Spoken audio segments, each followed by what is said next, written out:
লাফাটা আগে 2 ফুট হইলো বুঝছো আর 3 ফুট হইলো তোমার এই ককটেলে 3 ফুট হইলো ককটেলে আর 2.5 ফুট 3 ফুট 2 ফুট হ্যাঁ এটা হলো ককটেলে ককটেলে হ্যাঁ হ্যাঁ আর লাফাটা 2 ফুট বাই 2 ফুট 2 ফুট হইলো কথা এখানে মেলে আবার যদি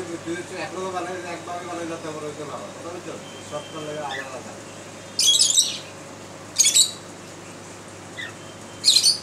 ককটেল হলো দুই জাতের দুই দিয়ে রাখতে হবে দুইটা বডি বলতে হবে হ্যাঁ হ্যাঁ